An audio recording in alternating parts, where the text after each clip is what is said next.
성도님들, 이제 예루살렘 성벽 재건이 진짜 완료가 되었습니다. 느헤미야가 52일 만에 성벽 재건도 했고, 또 예루살렘 성 안에 들어가 사는 사람들도 이제 이주를 완료한 겁니다. 그러자 이제 하나님 앞에 이 성벽을 봉헌해 드리자 라면서 이제 봉헌 예배 드리는 장면이 바로 오늘 본문의 이야기입니다.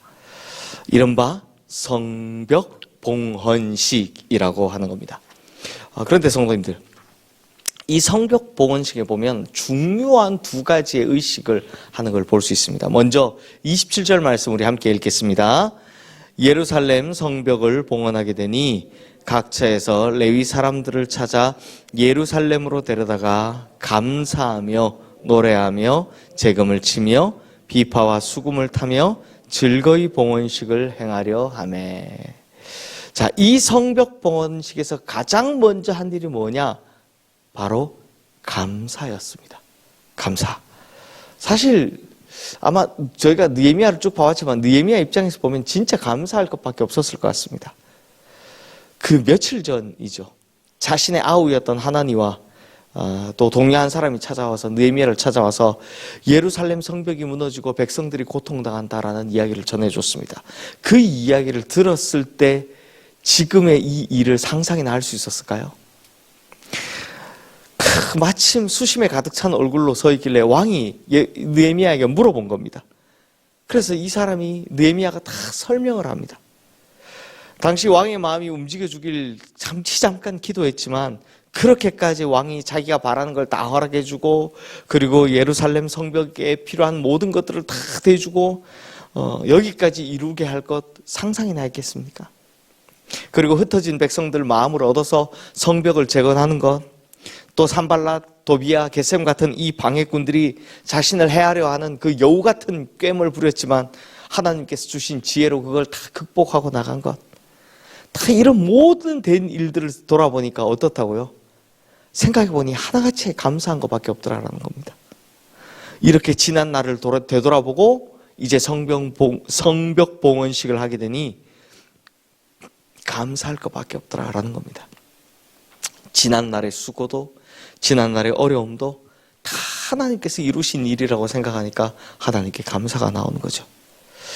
그래서 오늘 본문에 보면 느헤미야와 유다 백성들 그 누구도 이 일을 자기 공로로 돌리는 걸 볼 수 없습니다. 우리가 어떻게 했는데, 아니 우리가 이 일을 어떻게 이루었는데, 우리가 얼마나 고생했는데 이런 자기 자랑이나 자기 공로를 나타내는 일을 단 하나도 찾아볼 수 없습니다. 오직 하나님께 감사하고 찬양하고 기뻐하는 것, 이것뿐인 겁니다. 이게 가능한 건 뭐라고요? 하나님께서 하셨다 라는 이 마음이 있었기 때문입니다. 그리고 두 번째 30절 말씀 우리 함께 읽겠습니다. 제사장들과 레위 사람들이 몸을 정결하게 하고 또 백성과 성문과 성벽을 정결하게 하니라. 자, 여기 보면 크게 두 가지를 정결하게 하는 모습을 볼 수 있죠. 하나는 사람입니다. 제사장, 레위 사람, 백성들. 그리고 하나는 성벽과 성문입니다. 아니 제사장, 또 레위 사람들, 또 백성들 예배드리기 전에 자기 자신을 성결케 하는 게 이해가 됩니다. 근데 성벽과 성문은 어떻게 정결하게 하는 걸까요? 좀 이해하기가 어렵죠. 대체 어떤 방법으로 성벽과 성문을 정결하게 했을까? 하나님께서 거기 주신 성물을 거기다 두었을까요? 아니면 물로 막 뿌리거나 씻어서 깨끗하게 했을까요? 그것도 아니면 제사장이 거기 손을 탁 대고 막 축복을 했을까요?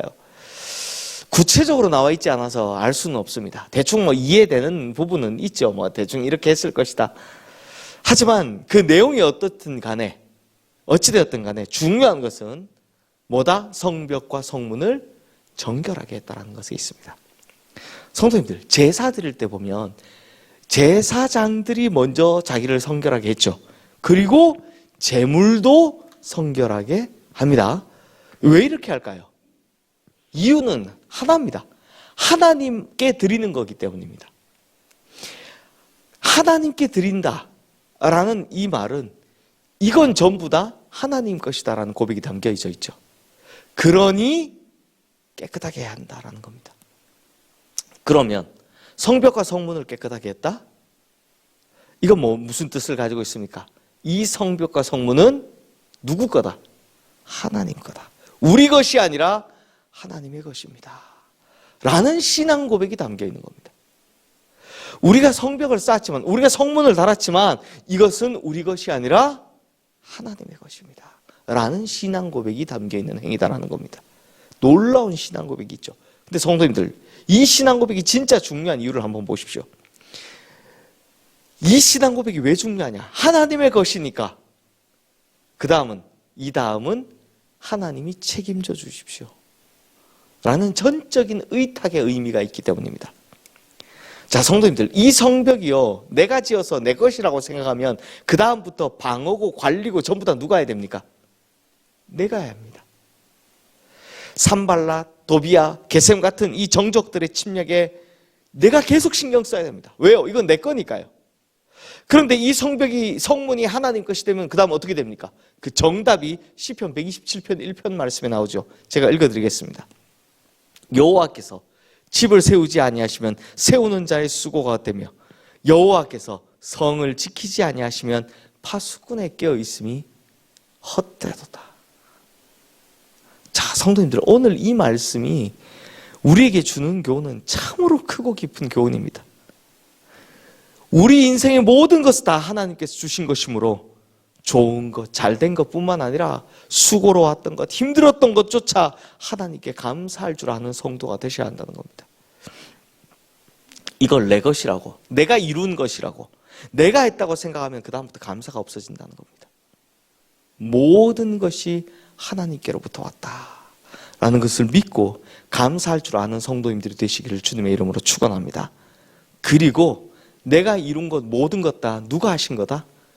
하나님이 하신 거다. 내가 한 게 아니다.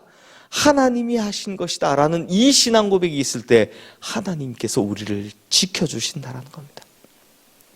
그러므로 오히려 이 신앙 고백이 뭡니까? 우리의 삶을 평안케 하는 겁니다. 우리가 이룬 것들을 지켜내는 비결인 겁니다. 진짜 그냥 말로만 아니라 이 신앙 고백이 우리에게 있어서 우리 성도님들의 삶이 정말 평안케 되고 하나님께서 지키시는 삶이 되시기를 주님의 이름으로 축원합니다. 이 시간 오늘 주신 말씀 기억하며 우리 함께 기도하겠습니다.